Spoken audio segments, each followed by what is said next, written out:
Bienvenue, bienvenue à chacune et chacun d'entre vous pour ce temps de culte et de ressourcement. La grâce et la paix vous sont données de la part du Dieu de Jésus-Christ et de son Esprit qui nous rejoint au creux de nos confinements. Réjouissez-vous. Oui, réjouissez-vous. Le monde d'aujourd'hui tremble, mais comme le rappellent les prophètes, l'avenir du monde est entre les mains de Dieu. Dieu nous aime d'un amour éternel et il nous donne un avenir à espérer. Réjouissez-vous. Le monde d'hier n'est plus, englouti par la crise que nous traversons. Mais Dieu entend nos prières et il y répond par sa parole. C'est aussi une chance et un défi pour nous.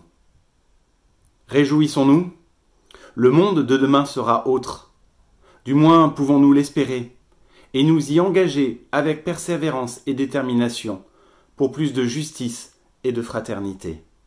Oui, réjouissons-nous. Comme nous le dit le Dieu de la parole, quand les montagnes s'éloigneraient, quand les collines chancelleraient, ma bonté ne s'éloignera pas de toi et mon alliance de paix ne sera point ébranlée. Je t'aime d'un amour éternel, dit l'Éternel, qui a compassion de toi. Amen. Alléluia. Chantons à Dieu notre reconnaissance, c'est Elsa qui nous fait chanter Debout, resplendis.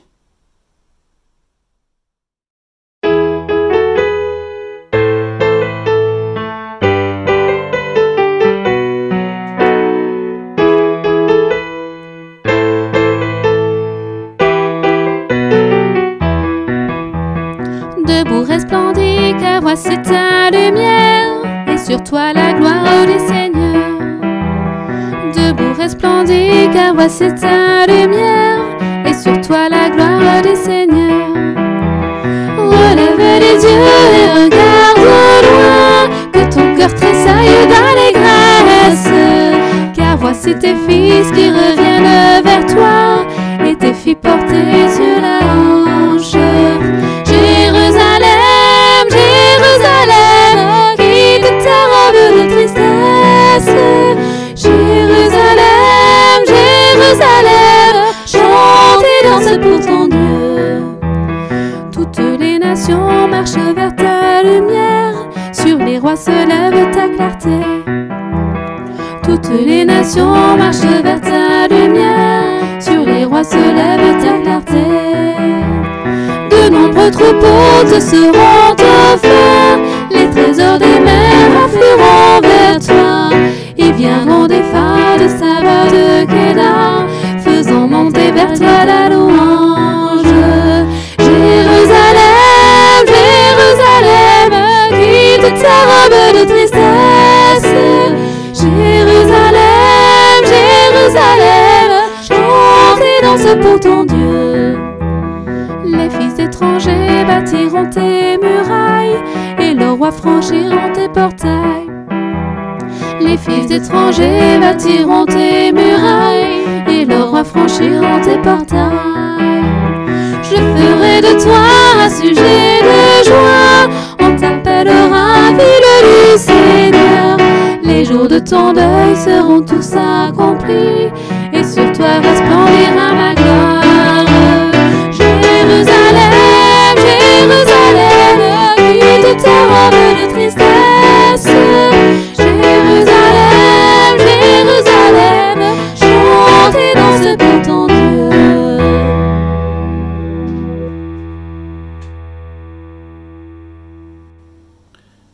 Jonas, dans le ventre du poisson, adressa cette prière. Quand j'étais dans la détresse, j'ai crié vers toi, Seigneur, et tu m'as répondu. Du gouffre de la mort, j'ai appelé au secours et tu m'as entendu. Tu m'avais jeté dans la mer au plus profond de l'eau, les flots m'encerclaient et tu faisais déferler sur moi vague après vague. Avec ces mots tirés de la lettre de la Fédération de l'Entraide protestante, nous prions. Seigneur, nous nous présentons devant toi captifs et désemparés. Captifs parce que nous ressentons avec force ce qui peut nous engloutir sans trop savoir qu'en faire. Les murs de nos maisons, la maladie, la peur, la défiance vis-à-vis de l'autre. Nous avons besoin de toi pour que tu saisisses nos mains maladroites et hésitantes et que tu nous tires vers le seuil de nos maisons. Nous nous présentons aussi devant toi désemparés, parce que nous voudrions tout comprendre et tout capter d'un seul coup d'œil, tout maîtriser et avoir réponse à tout. Apprends-nous, Seigneur, le geste qui donnera à nos limites la saveur du présent, pour que nous ne le vivions pas aux dépens de l'avenir. Merci, Seigneur, d'être au cœur de nos doutes et de faire de nos atermoiements autant de rives qui sollicitent des échanges fructueux avec les autres et avec toi. C'est toi, Seigneur, qui fais toutes choses nouvelles. Amen.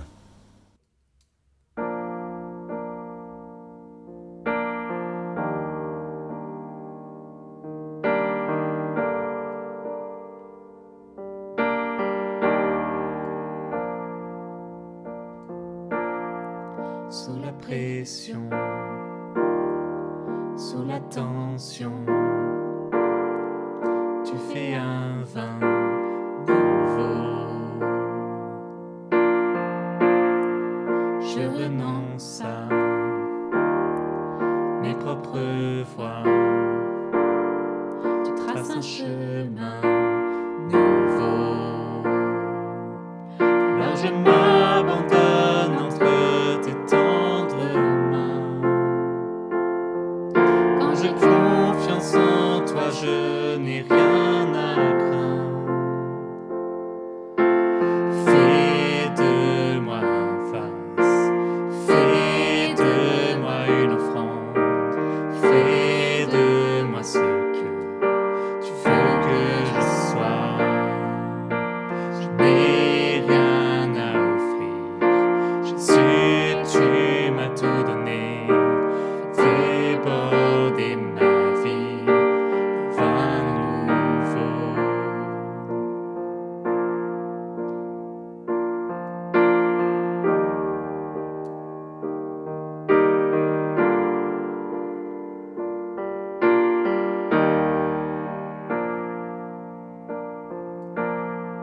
Sous la pression, sous la tension, tu fais un vin nouveau.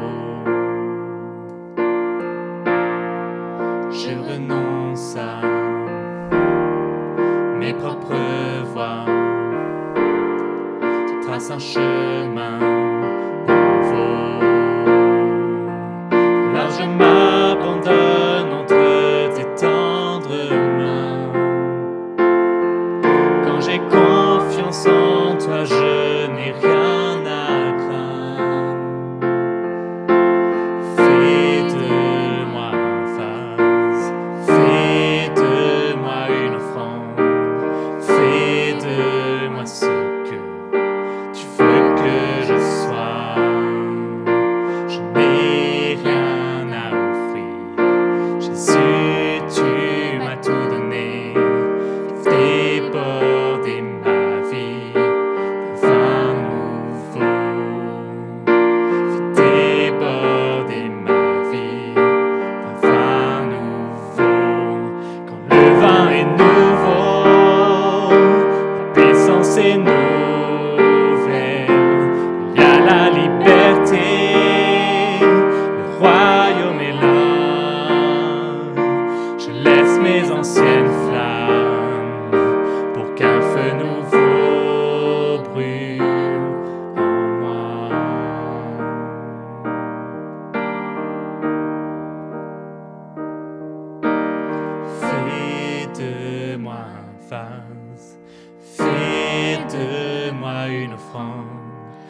de moi ce que tu veux que je sois.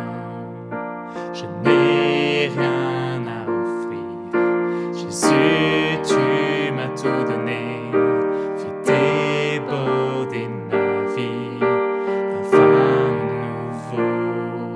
Fais déborder ma vie d'un vin nouveau. Fais déborder ma vie d'un vin nouveau.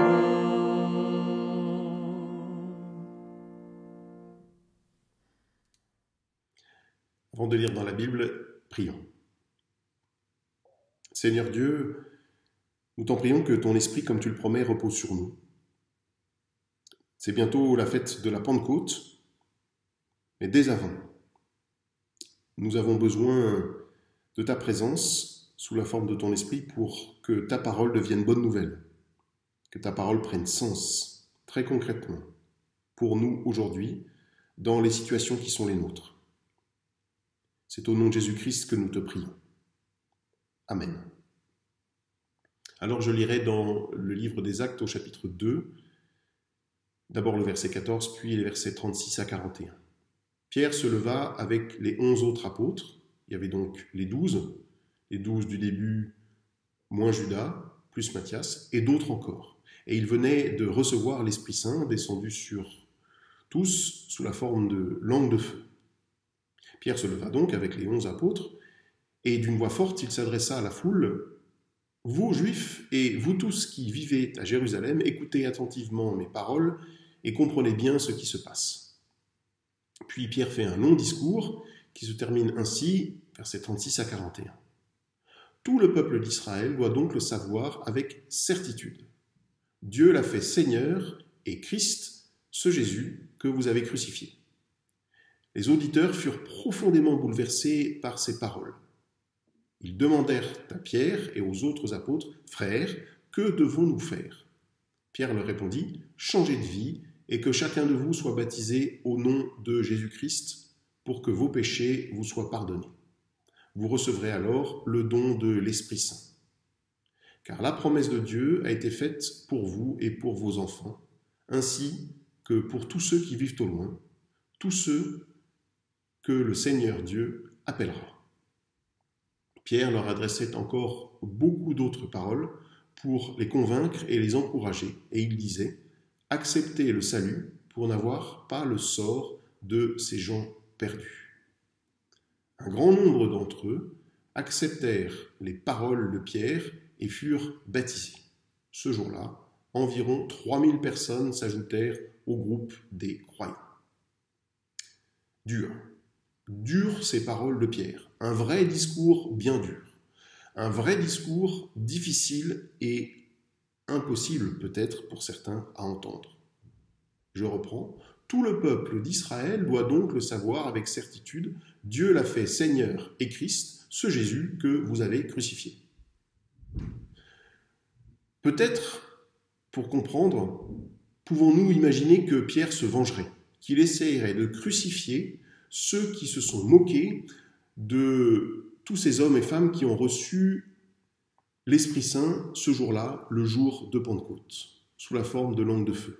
Parce que cet épisode que je viens de lire se situe juste après la fin du récit de Pentecôte, où on comprend et on entend que des gens se moquent des personnes qui ont reçu l'Esprit Saint, parce qu'ils seraient pleins de vin doux, parce qu'ils parlent et ils comprennent des langues qui ne sont pas les leurs a priori.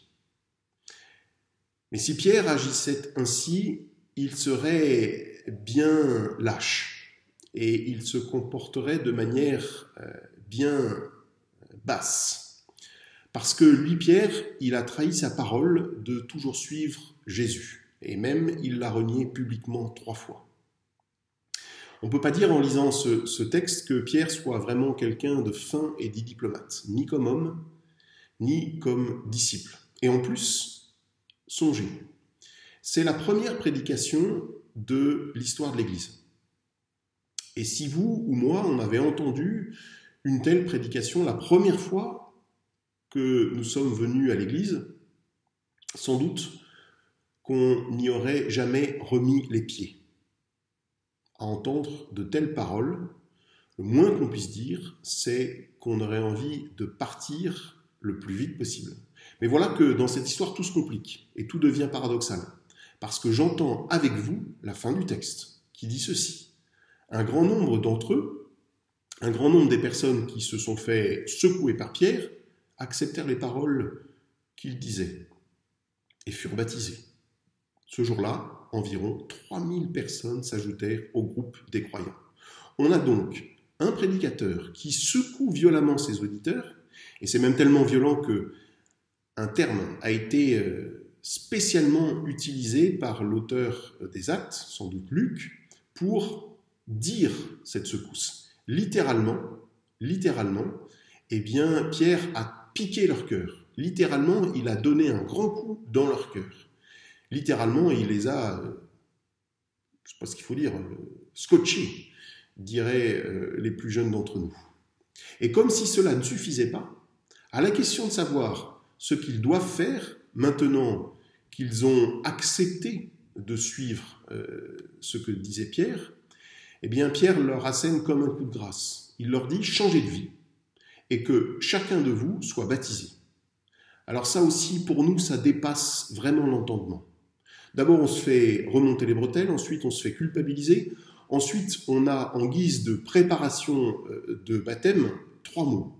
Changer de comportement, changer de vie. C'est bien à l'opposé total de ce que nous aimons dans notre Église et même de ce que nous supporterions. Mais voilà le pire, dit le texte, c'est que ça marche. Alors comment comprendre ce paradoxe qui veut qu'un discours qui irrite nos oreilles fonctionne?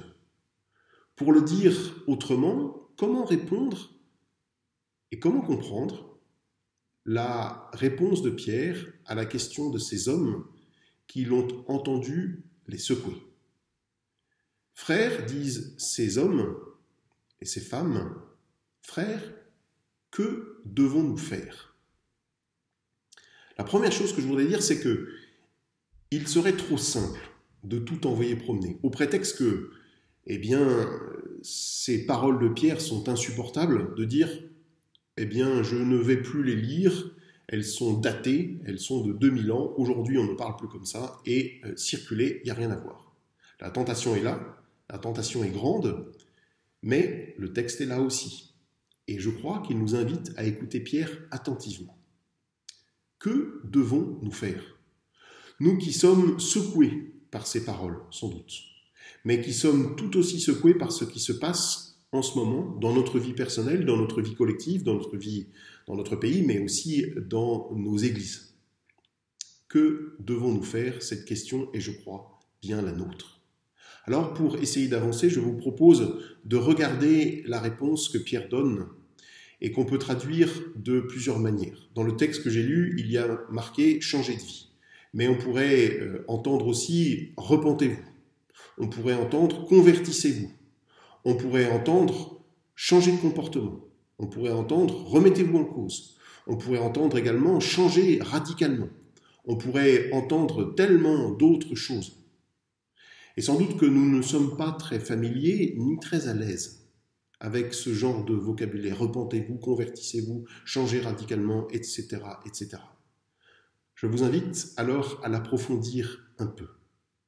Que devons-nous faire? Quand Pierre répond à cette question, est-ce qu'il veut dire que nous devons changer de vie? Oui, certainement, mais pas seulement. En effet, Jésus, le ressuscité, s'est présenté aux disciples en Galilée, là justement où vivaient les disciples. Et c'est d'ailleurs ce que l'ange a dit aux femmes le dimanche au tombeau, d'aller dire aux disciples que Jésus les attendait en Galilée. Et même le texte dit que les femmes ont eu à le dire explicitement à Pierre. Les disciples sont donc renvoyés précisément là où ils travaillaient. Et même les évangiles disent que, eh bien, ils étaient en train de pécher pour certaines des apparitions de Jésus. Alors, pas vraiment un changement de vie, ou en tout cas, pas encore. Est-ce que la réponse de Pierre veut dire se repentir? Oui, bien sûr, ça veut dire se repentir. Le repentir, c'est le retour à Dieu. C'est l'attitude spirituelle qui consiste à revenir à Dieu et à reconnaître que l'on ne vit pas comme Dieu le souhaiterait. Et que dans un pardon demandé et immédiatement accordé, Dieu nous accueille les bras grands ouverts. Se repentir, c'est spirituel. Mais ce que dit Pierre, c'est spirituel. Mais ça a aussi des implications concrètes. Et se repentir ne dit pas aussi ces implications concrètes. De même que se convertir. C'est à peu près la même idée que se repentir. Et puis, aurions-nous, nous, besoin de nous convertir? Nous qui le sommes déjà? Est-ce que la réponse de Pierre veut dire changer de comportement? Oui, assurément, ça veut dire changer de comportement, mais pas seulement. Changer de comportement, on sait très bien faire. Ces hommes, ces personnes qui écoutent Pierre ce jour-là savent aussi très bien le faire. Sans doute, est-ce que ce sont les mêmes personnes qui étaient là au rameau, le vendredi, le jour de la mort, et qui criaient à mort après avoir applaudi? Sans doute, ce sont les mêmes personnes qui étaient là le jour de Pentecôte et qui se sont moquées des disciples, des apôtres recevant l'Esprit Saint. Oui, c'est facile de changer de comportement, c'est facile d'être versatile. Mais ça n'est pas seulement cela que veut dire Pierre, changer de comportement. Est-ce que ce qu'il dit dans sa réponse veut dire se remettre en cause? Oui, bien sûr, ça veut dire se remettre en cause. Mais pas seulement. Ce n'est pas que intellectuel, ce n'est pas que psychologique. Je crois que la réponse que donne Pierre comprend tout ce que je viens de dire et même d'autres choses encore. Ce qu'il faut bien avoir à l'esprit dans ce texte, c'est que Pierre intervient le jour de la Pentecôte, don d'esprit, et qu'il promet même à ses auditeurs qu'avec le baptême de pardon des péchés, ils recevront l'Esprit Saint en don. Ils recevront l'Esprit Saint, c'est-à-dire la présence de Dieu agissante dans nos vies. Alors je crois que repentez-vous, changez de vie, convertissez-vous, etc., etc. Tout ce qui est contenu dans ce que dit Pierre est là. D'abord, se laisser retourner par ce que Dieu fait en nous. Autrement dit, dans la foi, attendons-nous à ce que Dieu change notre vie et laissons-nous faire. C'est Dieu qui agit et il faut le laisser être l'acteur de cette action. Notre changement est là et je crois que notre changement sera toujours là. Alors, que devons-nous faire? D'abord, attendons-nous vraiment à ce que Dieu change notre vie et laissons-le faire, laissons-le agir. Voici ce qui est dit dans la réponse de Pierre, lorsqu'il dit « changer de vie ». Laisser Dieu agir dans nos vies, c'est croire, justement, qu'il peut agir. C'est croire que son esprit a une réalité pour nous. C'est croire que Dieu parle et agit encore, même 2000 ans après, même après la première résurrection, même après la première Pentecôte. C'est s'attendre vraiment à ce que Dieu parle, même au-delà de la seule lecture inspirée de la Bible. Et ce faisant, cela aura des implications très concrètes, qui sont de notre seul discernement. Ça n'est pas au pasteur, ça n'est pas à l'Église de dire quels sont ces changements très concrets.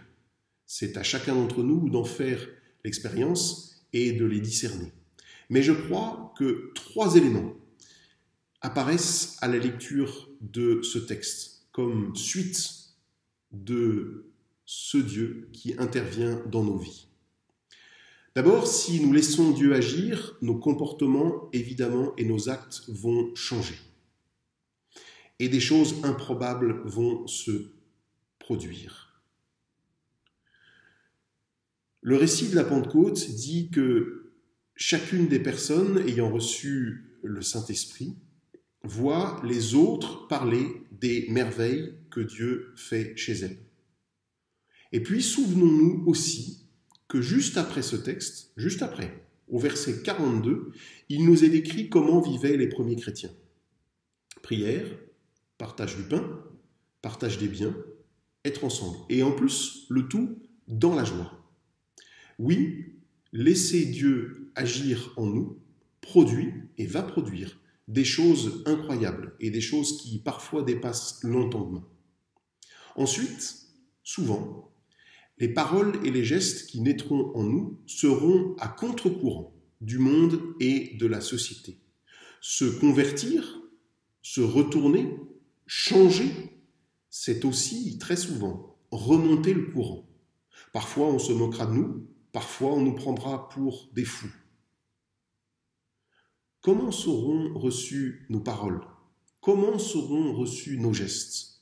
Ceux qui vont témoigner que nous ne faisons pas nôtre telle ou telle idée reçue, telle ou telle doxa économique, politique, théologique ou ecclésiale, même dite avec le plus bel amour fraternel. Être chrétien dans un temps comme aujourd'hui n'est pas et ne sera pas de tout repos. Et enfin, même si la parole n'est jamais consensuelle, cela ne doit pas nous faire renoncer.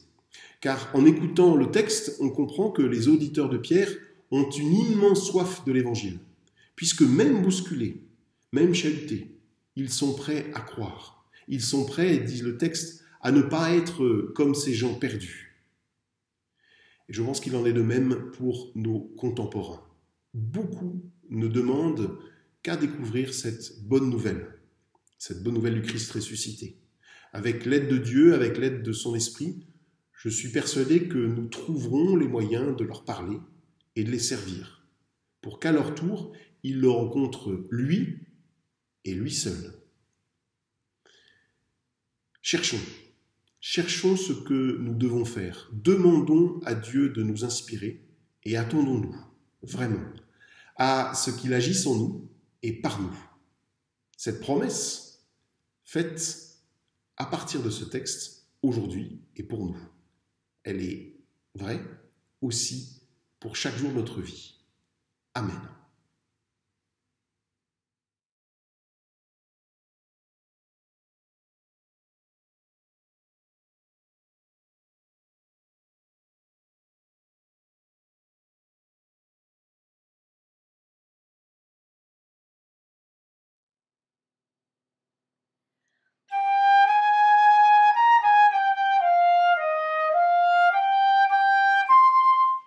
Mon Dieu, par ta lumière, tu viens déchirer ma nuit. Mon Dieu, par ta lumière, tu viens éclairer ma vie.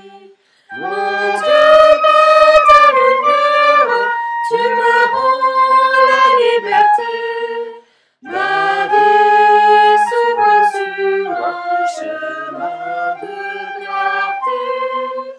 Mon Jésus, par ta parole, tu viens transformer ma vie.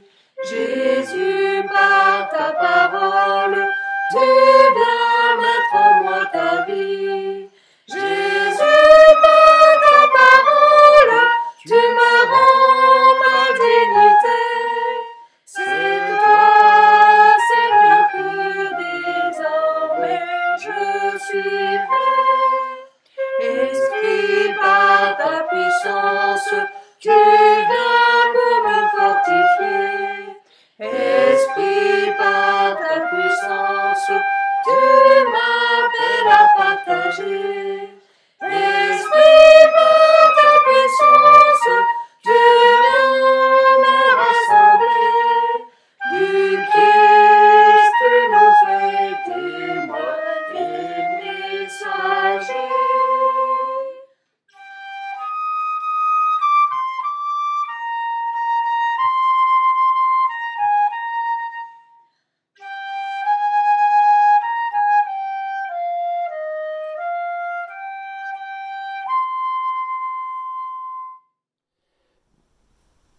Nous voulons maintenant prier les uns pour les autres, avec ces mots des catéchumènes de Provence et de mes enfants confinés avec moi.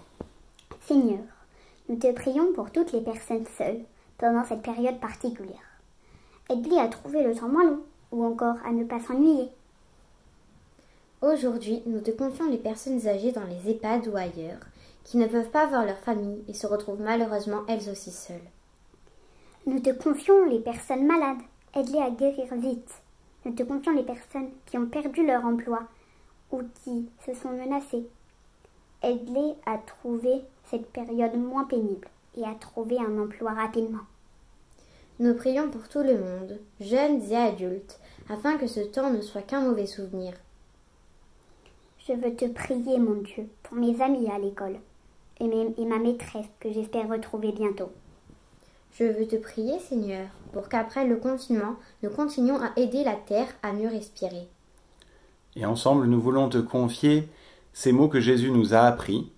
Notre Père, qui es aux cieux, que ton nom soit sanctifié, que ton règne vienne, que ta volonté soit faite sur la terre comme au ciel. Donne-nous aujourd'hui notre pain de ce jour. Pardonne-nous nos offenses, comme nous pardonnons aussi à ceux qui nous ont offensés.